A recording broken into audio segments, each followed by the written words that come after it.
One of the reasons, I think I was about 60, that was probably about 12 years ago. My husband died 16 years ago of lung cancer.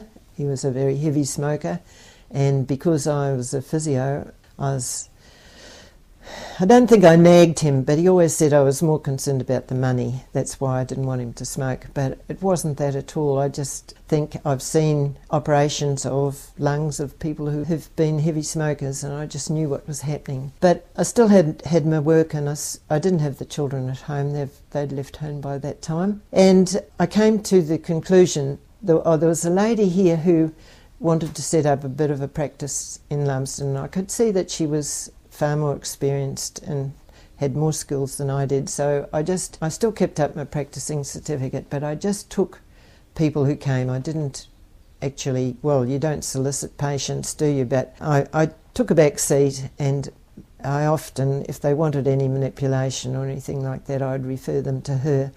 So gradually my practice declined, and I could see the writing on the wall, so I took up other interests such as the writing for the disabled and that sort of thing. And so I reluctantly handed in my practicing certificate because it was getting quite expensive and I wasn't earning, so I just thought maybe that was a good cut-off point.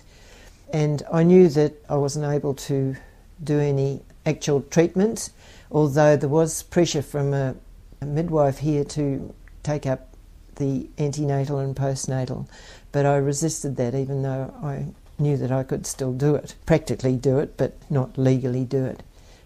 So she asked me for some help in starting that up herself, so the work still went on.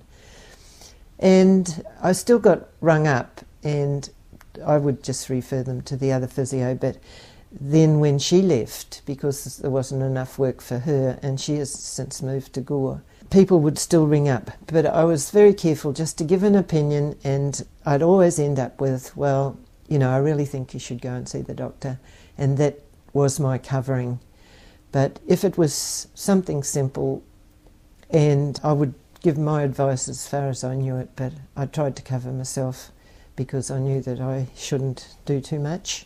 But I still get asked for advice, and I can do that. I can tell people about backs. Anybody can do that, about posture and those sort of things that are general health issues. Now we're trying to be well, aren't we? We're not trying to dwell on the disease, we're dwelling on keeping yourself well, and I think we need to take responsibility for our own health. We don't want to be running to the doctor. The doctor here, he's not on most weekends, and so his answer phone just says ring the ambulance or make an appointment for during the week. So things have changed that way too, and I think they need family life just like people who work from 9 to 5. Another thing I've noticed too in the hospitals, because I do quite a lot of hospital visiting, is the privacy of the patients. When I was working in the hospitals, all the patients were in a dormitory-like situation with the beds just going the length of the ward and just separated by a curtain. But now I think that they even have single rooms, 4 bedrooms, and even have mixed rooms, which was a no-no in my day. In fact, the wards were all divided up into male and female. We didn't have male and female even in the same ward. So, you know, I think it's all for the good, and I think the different genders can stimulate each other and make for quicker recovery, which is what we're wanting. I do sometimes think, though, with the pressure on the hospital system, that some patients are sent home too early, but that's just my own opinion.